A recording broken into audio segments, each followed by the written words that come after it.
আখিয়ে পাকের মাজারে গিয়ে চাদর চড়ায়। এটা কোন মৌলবী সিস্টেমটা শুরু করেছে আমি জানি না, পীর সাহেবের নির্দেশে করে সেটাও আমি জানি না। তবে শরীয়তের মশলা যেটা, সেটা আমাদের জানা দরকার কিনা, যেটা বলেন জানা দরকার কিনা। আলা হযরত ফাজিলে বেরেলভী লিখেছেন যে কোনো মাজারে একটা চাদর যথেষ্ট। দ্বিতীয় দেওয়া হচ্ছে ফজল খরচ, ভাগ করার জন্য, পার্থক্য করার জন্য, যেটা কোনো সাধারণ কবর নয়, এটা কোনো ওলির মাজার। একটা চাদর যতদিন ছিঁড়ে পুরাতন হয়ে ফেটে না গেছে, দ্বিতীয় চাদর চড়াতে কোনো লাভ নেই। যে চড়াচ্ছে তারও লাভ নেই, আর যার মাজারে চড়াচ্ছেন তারও কোনো লাভ নেই। আর চাদরের মানত শরীয়তে নেই। এই যে বলছে না আমার অমুক কাজ হয়ে গেলে আমি চাদর চড়াবো, তো চাদরের মানত শরীয়তে নেই। তো কেউ যদি মেনে থাকে আর না চড়ায় তো কোনো গুনাহ হবে না। কিন্তু দেখা যায় যে যেটা নেই সেটাকে নিয়ে ইদানিং এত মারামারি চলছে এলাকায়, হাজার হাজার টাকা খরচ করে আর ঢোল ঢাক বাজিয়ে, মানে ডিজে বাজা, মানে ঢোল ঢাক বাজে ঢাম ঢাম করছে, রাস্তা ঘাট মনে হচ্ছে একদম উপরে ফেলে বেড়া। হাটের মাঠে রুগী থাকলে একদম হার্ট অ্যাটাক করে মরে যাবে। আর গিয়ে মস্তি করে খুব একদম ধুমধাম করে গিয়ে আশিপাশের দরবারে চাদর চড়িয়ে হাম পীর কা দিওয়ানা দামন নেই ছোড়েগা। আর আজানের সময় দেখা গেল মসজিদে ওই লোক একটা চাঙ্গা খুঁজে পাওয়া যায়। কথা ঠিক না ভুল বলছি? ঠিক না ভুল বলছি? কিয়ামতের মাঠে একবারও প্রশ্ন করা হবে না যে তোমরা চাদর চড়িয়েছিলে কিনা, উরুসে গেছিলা কিনা, মাজার জিয়ারত করেছিলে কিনা, একবারও জিজ্ঞেস করা হবে না। কি জিজ্ঞেস করা হবে? তো বলছেন ফার্সি ভাষাতে, রোজে মাহশর জাগুদাস বুয়াত আফলে পুরশিশ নামাজ বুয়াত। কিয়ামতের মাঠে মানুষ যখন নফসি নফসির হালাতে থাকবে, আল্লাহ সেই দিন হাসরের মাঠে প্রশ্ন করবেন, তো সর্বপ্রথম নামাজ সম্পর্কে প্রশ্ন করবেন। কিসের সম্পর্কে প্রশ্ন করা হবে? না কোন পীরের মুরিদ ছিল এটা প্রশ্ন করা হবে? কয়বার উরুসে গেছিল এটা প্রশ্ন করা হবে? কবার আজমির ঘুরেছে এটা প্রশ্ন করা হবে? জিন্দগিতে একবারও আজমির আপনি যদি না যান, কোনো গুনাহ কাজ নাকি? না গেলে গুনাহ হবে? একবার আখিয়ে পাকের উরুসে যাবেন না, গুনাহ হবে? বরং বর্তমান যে পরিস্থিতি উরুসগুলার, উরুসে গিয়া উল্টা গুনাহ করে মানুষ উল্টা গুনাহ করে আসছে। কারণ উরুসে যাবে পুরুষ, দেখবেন একমাত্র পান্ডুয়ার ইশতেহারে লেখা থাকে কোনো মহিলার সঙ্গে নিয়ে যাবেন না, বাকি কোনো উরুসে লেখা থাকে না। যুবক যুবতীরা সব দিয়ে উরুসের বেলায় ঠেলাঠালি ধাক্কা মারামারি করে।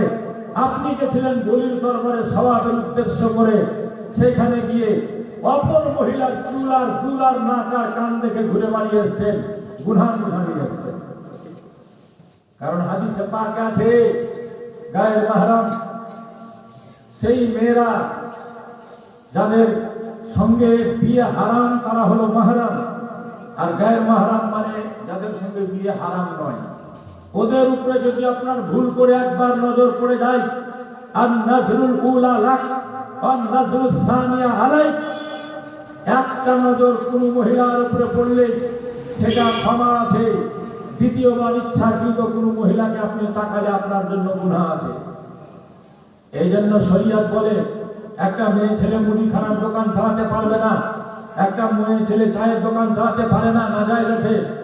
একটা মেয়ে ছেলে আম জায়গাতে দোকান করে দোকান কাপড়ের দোকান চালাতে পারবে না, নাজায়েজ রয়েছে। জি হ্যাঁ, যদি মেয়েরা দোকান করে শুধু কসমেটিক্সের, যেখানে মেয়েদের সামান পাওয়া যায়, তাছাড়া অন্য কোনো দোকান করা মেয়েদের জন্য জায়েজ নেই।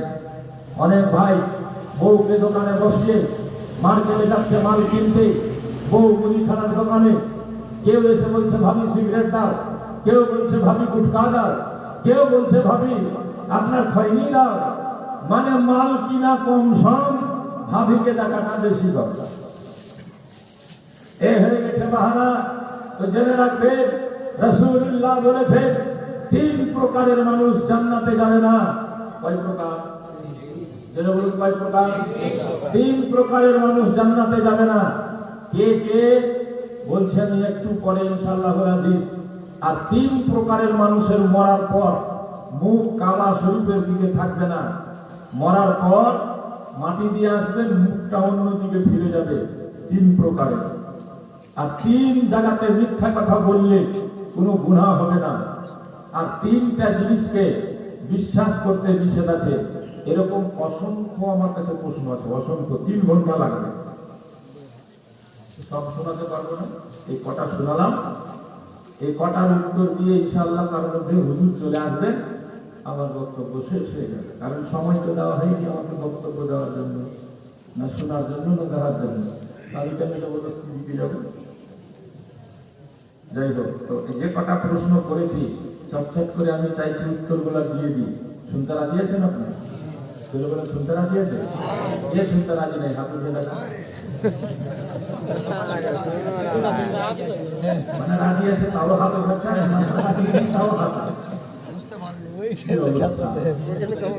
শুনতে রাজি আছেন আপনারা? তাহলে মাশাআল্লাহ। তাহলে 3টা লোকের কাছে মসজিদের জন্য 5,000 করে 15,000 টাকা নেব। কারণ আমাদের তো অনেক বই পড়তে হয়েছে, তারপরে এগুলো কথা বেরিয়ে আসে, এগুলো কথা আমরা পাই। 3 প্রকারের লোক জান্নাতে যাবে না, 2টা পুরুষ 1টা মহিলা। নবীর হাদিস। 3টা লোকের মুখ কাবা শরীফের দিকে থাকবে না। 2টা পুরুষ, মহিলাও হতে পারে, 1টা মহিলা। কে এরা? কারা যাদের মুখ কাবা শরীফের দিকে থাকবে না? আচ্ছা, একটা কথা আপনারা জানেন তো, কোনো বাড়িতে যদি মাইয়াত মারা যায়, সেই বাড়িতে বাড়িওয়ালার জন্য শোক মানাতে হয় কদিন? এটা জানা আছে তো আপনাদের? কারণ জালসা জিনিস তো ভালোই শুনেন আপনারা। শুনেন যে কি, আর শোনায় যে কি, আর বুঝেন যে কি, আর বুঝাই যে আল্লাহ ভালো। এখন পর্যন্ত জরুরি মশলাগুলো পর্যন্ত আমরা জানি না। একটা বাড়িতে মা মারা গেছে, বাপ মারা গেছে, ভাই মারা গেছে, ছেলে মারা গেছে, বউ মারা গেছে, শোক হবে মাত্র 3 দিন। শোক কদিন? জোরে বলেন কদিন? 3 দিন ওই বাড়িতে চুলাহাড়ি জ্বলবে না। আমি ঈদ মিলাদুন নবীর সময় বীরভূমে ছিলাম জীবনীতে, ওইখানে শুনে আসলাম যে বাড়িতে মাইয়াত মারা যায়, যত লোক মাটি দিতে আসে সমস্ত লোককে আবার মাটি দেওয়ার পর এসে গরু কেটে খাওয়াতে হয়, তারপরে ওরা বাড়ি যায়। আমরা বললাম তোমরা মুসলমান না অন্য কোনো জাতি? আরে যার বাপ মরেছে ওর গলাতে চড়ে উল্টা মাংস ভাত খাচ্ছে। চিন্তা করে বাপু মরে গেল, টুটিতে চাপ দিয়া সব মিষ্টি পারাঠা, তারপরে মদ টদ খেয়ে, আর তারপরে ঘুরে বাড়ি। তোর বাপু মরে যায়, তোর তোকে মেরে। হ্যাঁ, ইসলাম এর নাম নয়, ইসলাম হচ্ছে শান্তির ধর্ম। ইসলামের নির্দেশ হচ্ছে যে বাড়িতে মাইয়াত মরেছে 3 দিনের শোক, 3 দিন পর্যন্ত চুলাহাড়ি বন্ধ। কারণ এই বাড়িতে মাইয়াত হয়েছে, আত্মীয় স্বজন প্রতিবেশী সবাই তাদেরকে খাবার দিয়ে সহযোগিতা করবে 3 দিন। এ হচ্ছে ইসলামের তরিকা। বলুন সুবহানাল্লাহ। তাহলে কেউ মরলে কদিন শোক মানাতে হয়? স্ত্রী মারা গেছে, আপনি শোক মানাবেন কদিন? 3 দিনই। 3 দিন পরে দরকার হলে মরদটা বিবাহ করবে, নো প্রবলেম। কিন্তু যদি স্বামী মারা যায়, তাহলে স্ত্রীটাকে স্বামীর শোক পালন করতে হবে কতদিন?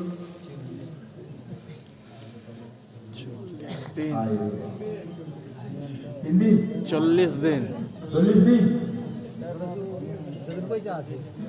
আপনাদের দিকে কেউ মরে না নাকি? ছেলের স্বামী মরে না? এরা কত শোক মানায়? হ্যাঁ,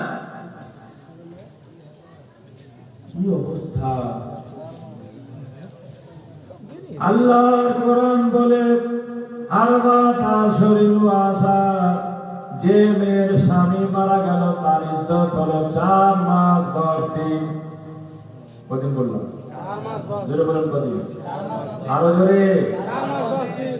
এবার বলবেন, মা মারা গেল শোক হবে 3 দিন, বাপ মারা গেল শোক হবে 3 দিন, ভাই মারা গেল শোক হবে 3 দিন, ছেলে মারা গেল শোক হবে 3 দিন।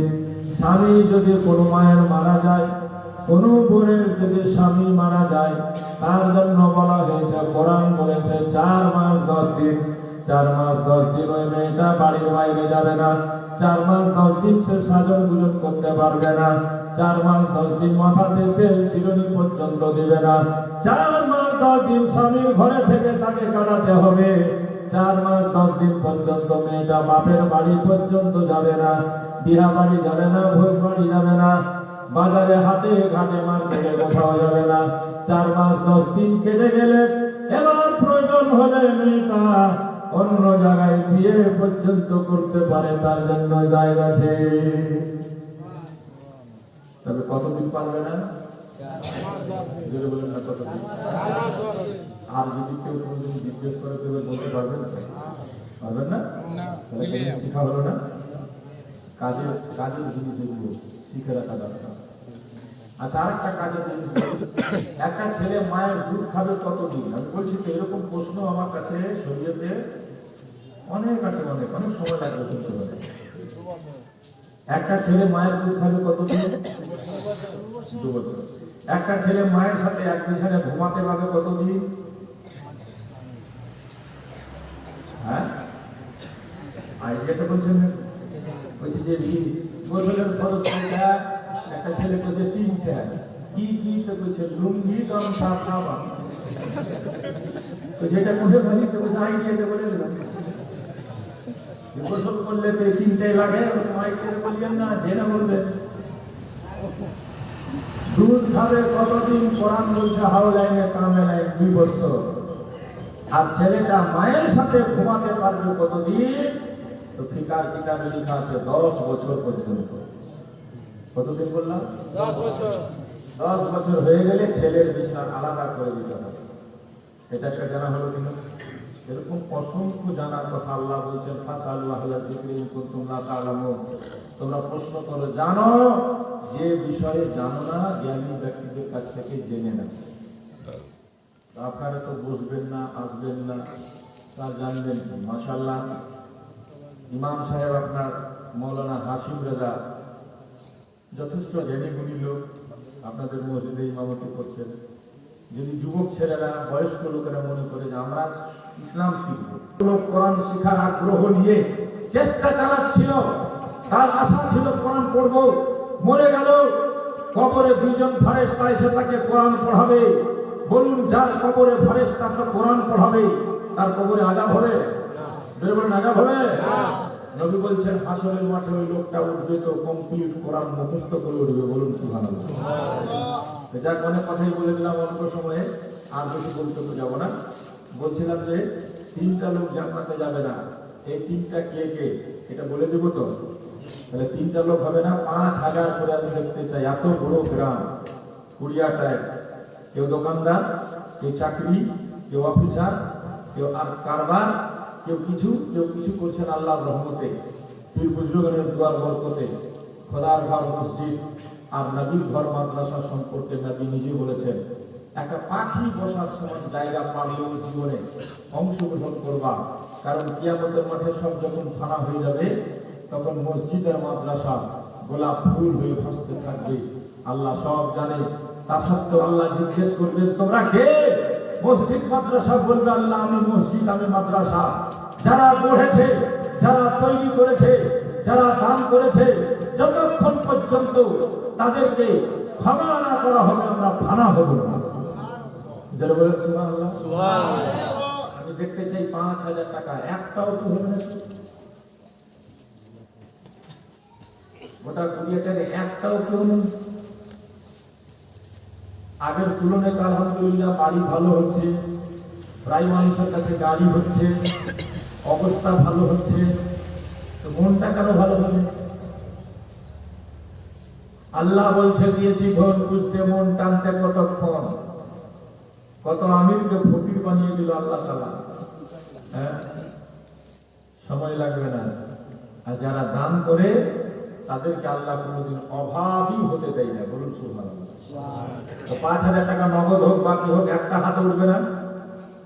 নামটোলা উপরটোলা,